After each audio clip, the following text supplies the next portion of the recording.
E aí, galera, beleza? Bora lá, então, aprender mais um pouquinho de biologia. Hoje a gente vai falar sobre as organelas celulares, né? A função delas, por que são importantes, né? Então, a gente vai conversar um pouquinho sobre as organelas. Quando a gente pensa em organela, a gente vai pensar em todas essas estruturas que tem dentro da célula.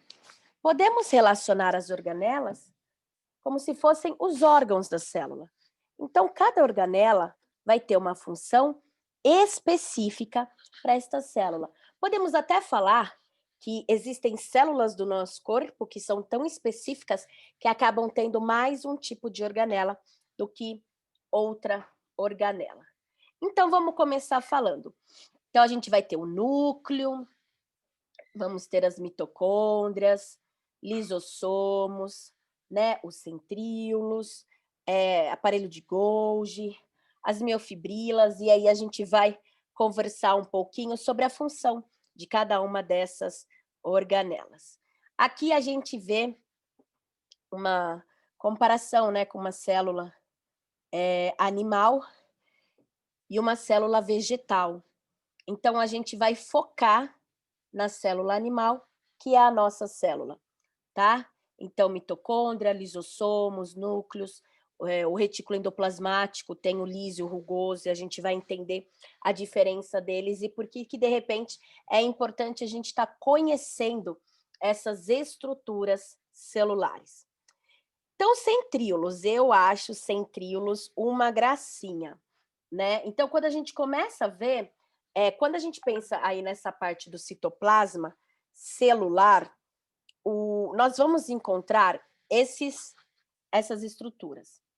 Esses centríolos, eles são formados por microtúbulos dispostos em 9 grupos de 3 microtúbulos. Então, são 9 aqui de 3, 3, 3, 3, 3, no total formando 9, tá? Formando uma parede de cilindro, parece um macarrãozinho, né? E a função vai ser principal na divisão celular. Os centríolos também, eles são muito importantes na formação dos cílios e dos flagelos, que são estruturas que são importantes para a locomoção da própria célula, para a captura de alimento. Então, os centríolos vão ter essa função. Sempre a gente vai achar centríolos, sim, nas células, tá? Principalmente porque ele é extremamente importante na questão da divisão celular. Deixa eu achar aqui a setinha. Aí.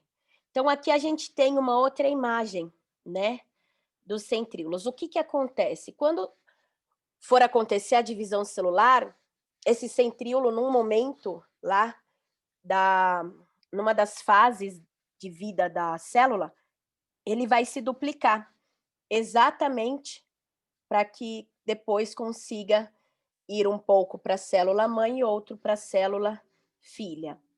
Os cílios e os flagelos, então, estão muito relacionados à locomoção e à retirada de impurezas. Então, aqui a gente tem o flagelo, que ele vai ter esse movimento helicoidal, e o cílio, que vai ter o movimento de arraste. Ele bate, arrasta, e ele vai fazendo esse movimento.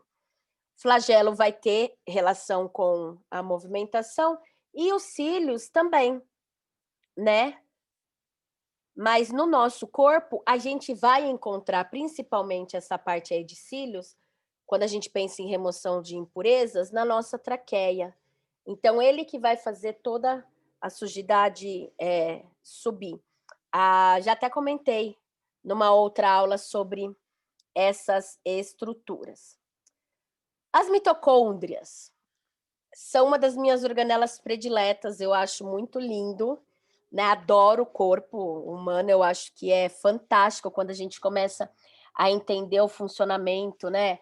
Anatomia, fisiologia, biologia, aí vai juntando tudo e a gente vai aumentando o nível de curiosidade sobre o nosso corpo. E a mitocôndria vai fazer a respiração celular. É lá na mitocôndria que vai acontecer, né? Então, quando a gente pensa em como vai estar atuando, é muito bacana. Então, a gente tem a mitocôndria, aí a gente vai ter a glicose, que vai estar fora da mitocôndria, que vai ser quebrada, e aí vai entrar.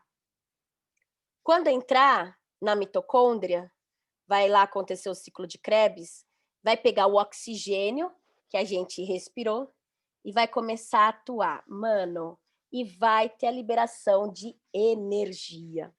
As mitocôndrias são responsáveis em produzir a energia para todas as atividades celulares. A mitocôndria, existem células que têm muitas mitocôndrias, tem células que têm menos, vai estar sempre relacionada com o quê? Com a quantidade de energia que aquela estrutura precisa. Show, show. A energia que é liberada é o ATP, chamado também de trifosfato de adenosina.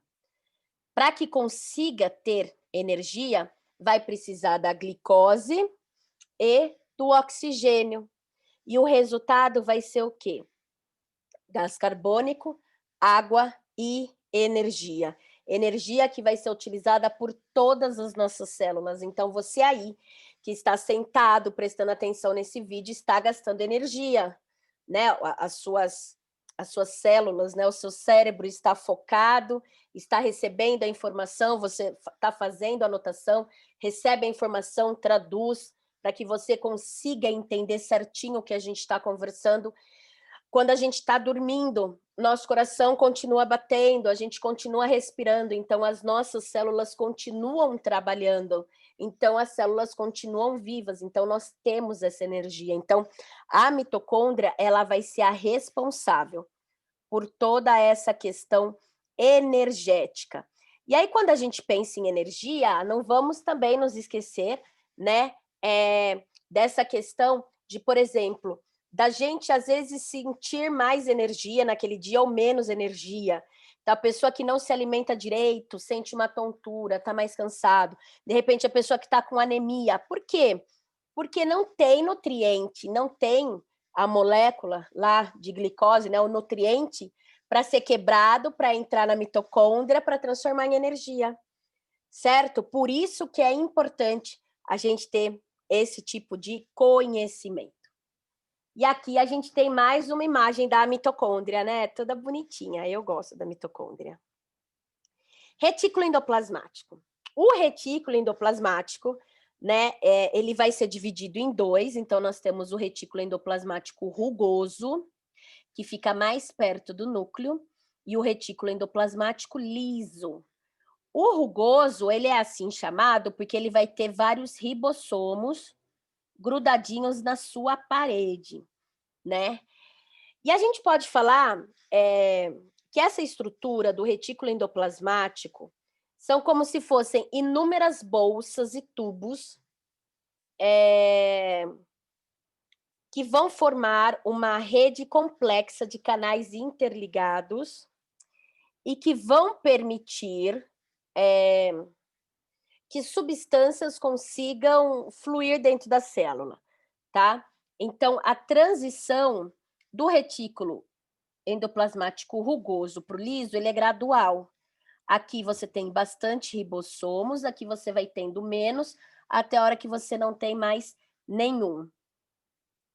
E aí, o retículo endoplasmático, ele vai atuar como uma rede de distribuição de substâncias no interior da célula. Eu lembro que uma vez a revista Super Interessante lançou um artigo muito bacana, nossa, eu sou super fã, né, desses tipos de artigo, da revista em si, falando sobre as funções das organelas, né, e falou que o retículo endoplasmático, ele vai ter essa função, né, é tipo um correio, que vai pegar e vai distribuir exatamente para onde ele vai precisa ir aquela substância, né.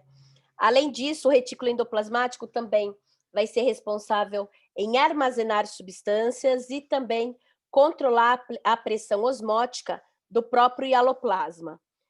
Retículo endoplasmático liso, aí é esse daqui. O rugoso, por ele ter ribossomos, né, ao seu redor, também vai estar relacionado com a síntese de proteínas, tá? Mas o retículo endoplasmático liso, o que vai acontecer? Também vai ser responsável pela produção de lipídios, pela desintoxicação do organismo, então, no caso, o fígado, tem bastante retículo endoplasmático liso, e também consegue trabalhar catalisando reações químicas na célula, tá? Então, acelerando algumas reações químicas que vão acontecer na célula. Então, a gente tem essa imagem aí do retículo endoplasmático. Aqui o núcleo, e aqui o retículo endoplasmático rugoso, cheio de bolinhas, e o retículo endoplasmático liso, já sem os ribossomos. Essas bolinhas são os ribossomos. Belezinha. O complexo de Golgi. O complexo de Golgi, ele vai atuar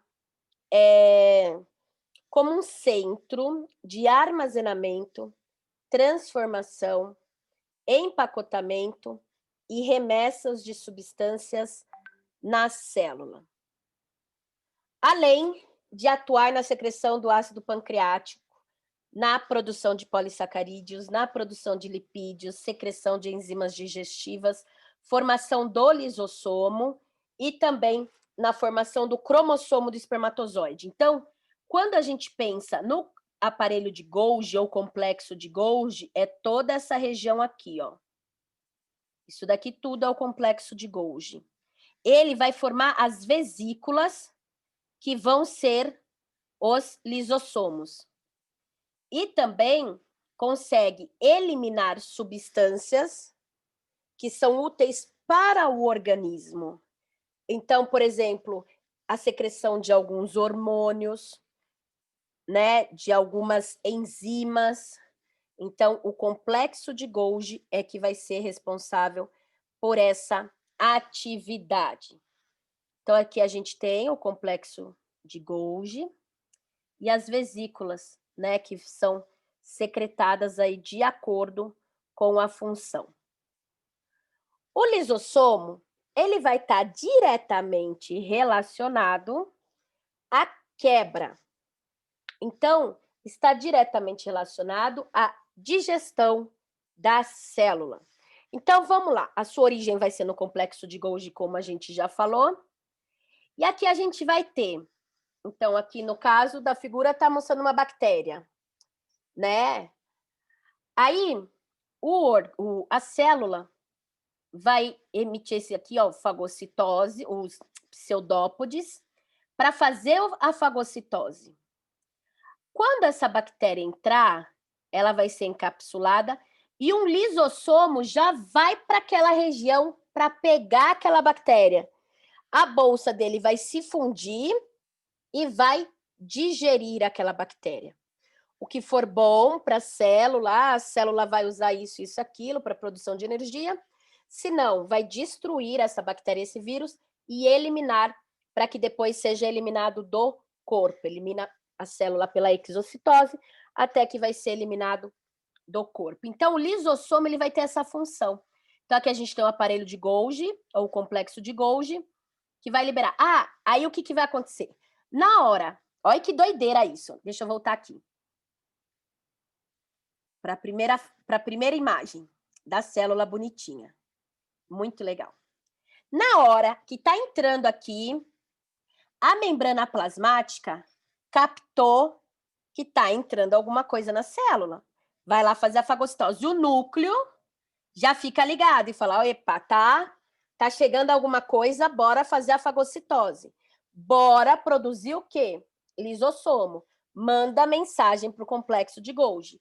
O complexo de Golgi aqui já começa a emitir o lisossomo, a vesícula, para que ela vá em direção daquela partícula que está sendo absorvida, daquela partícula que está entrando na célula, para que ela seja digerida. E dessa maneira, não coloque em risco nem a célula, e futuramente o indivíduo. Porque imagina se alguma coisa muito agressiva vai destruir aquela célula, vai destruir outra, vai destruir outra. Então acaba sendo muito um mecanismo de defesa. Também acaba sendo o próprio alimento, né? Então o alimento chega aqui através do sangue, o sangue está fluindo aqui, a célula vai se envolver aquele alimento e nhaque, manda ver através do lisossomo. Os materiais que não são digeridos vão ficar dentro de um vacúolo, que é chamado de vacúolo residual. Muitas células, então, acabam eliminando o conteúdo desse vacúolo para o meio exterior, que é o que a gente falou da exocitose. E uma outra função do lisossomo é a autofagia. Então, a autofagia é uma atividade indispensável para qualquer célula. O que ela faz? Ela se autodigere. Ela digere partes de si mesma. Como é que isso acontece? Quando isso acontece? Quando a célula começa a ficar velha, quando existem organelas que estão mais velhas, então o lisossomo vai e digere para que aquela estrutura consiga servir de energia para aquela própria célula. É lindo, é muito doido. Nós temos também os peroxissomos, que são estruturas membranosas, né, que são muito semelhantes aos lisossomos, só que eles vão ter uma função, né? Eles vão transformar a água oxigenada em água e oxigênio. Então, vai trabalhar principalmente na desintoxicação celular, fazendo com que aquela substância que é tóxica para o corpo se torne sem, assim, tipo, não cause nenhum dano para o organismo. Aí vem os ribossomos. Os ribossomos são formados por ácido ribonucleico e proteínas. E vai ser no ribossomo que vai acontecer a síntese de proteínas. Os ribossomos são as organelas responsáveis pela formação das proteínas das nossas células. É bem complexo como tudo isso acontece, mas o ribossomo é que vai ser o responsável em formar as proteínas. Eu acho muito legal essa imagem, né? Que você vê o ribossomo, aí alguns ácidos nucleicos chegando, a molécula aqui, né? O pedaço, de repente, do que foi copiado lá do DNA sendo, né, traduzido e tudo mais. É muito bonito. Aí nós temos também os vacúolos. Os vacúolos são cavidades do citoplasma que são visíveis ao microscópio óptico. E aí nós conseguimos identificar dois tipos de vacúolo: o vacúolo contrátil e o vacúolo de suco celular. O vacúolo contrátil, ele muitas vezes é utilizado também como locomoção daquela célula. Então, ele vai encher de água e na hora que ele solta a água, ele consegue se locomover. Muitos protozoários acabam se locomovendo dessa maneira. O vacúolo do suco celular vai estar nos vegetais, nas plantas, e vai ter o pigmento dentro desse vacúolo de suco celular. Aqui, a gente vai encontrar os vacúolos digestivos nas nossas células. Então, nós já falamos lá do lisossomo, que foi digeriu. O lisossomo, né, que foi aqui digeriu, vai formar um vacúolo digestivo. E aí, o que vai acontecer? Quando essas moléculas, esse resultado dessa digestão for utilizado para a célula, ele vai sair daqui e vai ir em direção à mitocôndria, exatamente para que aconteça a quebra da molécula, para que ela entre na mitocôndria e consiga liberar energia. Se não, ele vai em direção à membrana plasmática para eliminar. Temos também os vacúolos autofágicos e heterofágicos, em que a própria célula vai digerir organelas que não está utilizando mais, ou, de repente, alguma organela que não teve a formação correta, de repente, alguma proteína que não foi produzida corretamente lá pelo ribossomo. Então, é o lisossomo que vai, e na hora que ele envolve, e aí começa toda a parte da digestão em si, ele vai se tornar num vacúolo autofágico, porque é ele que acaba se digerindo, né? E tudo isso é possível porque o citoplasma é o volume, é o maior volume da célula, consegue ser fluido o suficiente para que essas substâncias consigam caminhar dentro da célula, né? Para que elas consigam ser transportadas dentro da célula. Então, é no citoplasma onde estão mergulhadas todas essas organelas que a gente conversou. Tudo isso acontece graças ao citoplasma, a presença da citoplasma, do citoplasma. E é importante, né, porque ele não é estático, ele é fluido e ele permite esse movimento dentro da célula. Então, nós temos todas essas organelas mergulhadas no citoplasma. O citoplasma seria essa parte aqui mais clara, ó, toda essa região que está envolvendo, aqui, ó, tudo que está envolvendo as organelas. E nós também temos o núcleo, aqui essa estrutura, que é o cérebro da célula, é onde estão todas as nossas informações genéticas, tá? É o núcleo que vai comandar e gerenciar a célula. Todas as nossas células têm núcleo? Sim, pelo menos numa fase da vida delas, elas vão ter núcleo.